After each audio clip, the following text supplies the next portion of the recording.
I grew up in a home that all I knew as a kid was brokenness and drug use. So both of my parents were on drugs, and it was just a really, just it wasn't a good environment as a kid, as early as I can remember, and I was just immersed in it, and I knew it wasn't right. When I thought about being older, when I grow up, things are gonna be different. I'm not gonna live like this. As I got into my teenage years, fell into the same rut, getting in trouble with the law. Just grew up thinking that if you believed in God, it was like intellectual suicide. I thought it was similar to an adult believing that Santa Claus was real. I thought it was just so out there. My parents were out of the picture. My mom was hooked on crack cocaine. My stepdad that raised me had overdosed on heroin when I was 13. And at 19, getting my girlfriend, she was 17, I got her pregnant. And I remember as a kid thinking, I'm not going to be like this when I grow up. And at that point, I looked exactly like my parents, and I know that the right thing to do is marry this young girl and try to figure it out. And it was a mess. I didn't know what it looked like to be a husband or a father or really a man.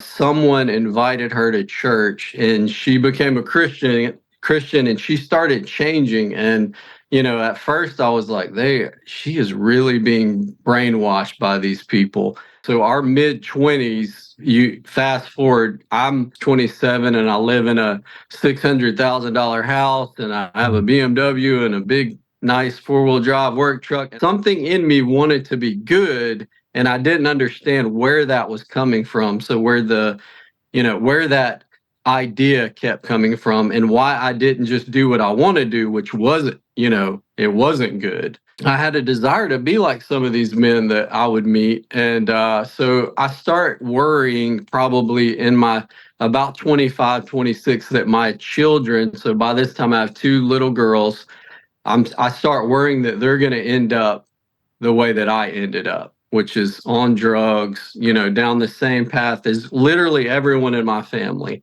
So, yeah, I'm like, all right, maybe I can go to church and just ignore everything they say about God and apply the principles to my life and I can become a better person. And when I walked in the door, they all, gathered around me and I'm still getting high, so I'm probably high when I walk in the door. And I'm like, I'm never going back to this place. They kind of bum rush me. And so I go to a large church here in Montgomery where I can hide in the back. I'm not going to have a flood of people coming towards me. And I start just asking the question inside, what if they're right and I'm wrong? I know the implications of that. And my world started falling apart. So the economy started crashing. I was in new residential construction.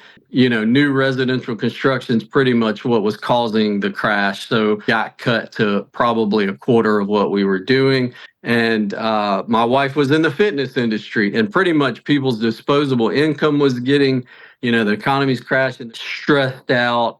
I'm questioning life, what's going on, and I remember sitting on my bed one day and I just cried out to God. I said, God, if you're real, I need you to speak to me. I need you to show me that you're real. And I picked up a Bible and I just opened it up and I opened it to Matthew 6 and I started reading where Jesus is talking about not worrying.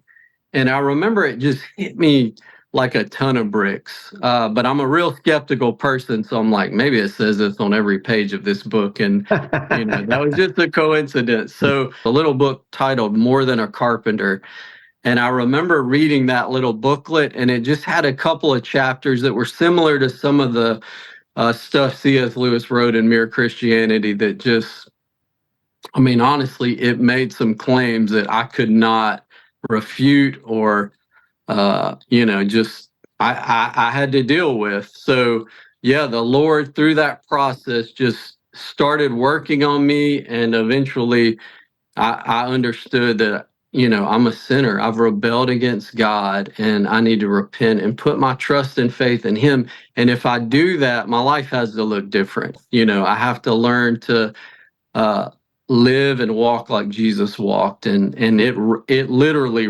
radically changed my life from pretty much that moment on. So I was like, if I believe this is true, I have to live like it's true, and that means I have to go share the gospel. I have to I have to do some things that I don't want to do, and yeah, it changed my life. And like I said earlier, I struggled in the beginning because I didn't really understand. I'd come from a life of just sexual sin, just drug use. So, in the beginning, it was a real struggle because I couldn't understand these things felt so strong. They had a pull on me. And I had literally, grown up doing some of these things. And so to get rid of them, it was just really difficult.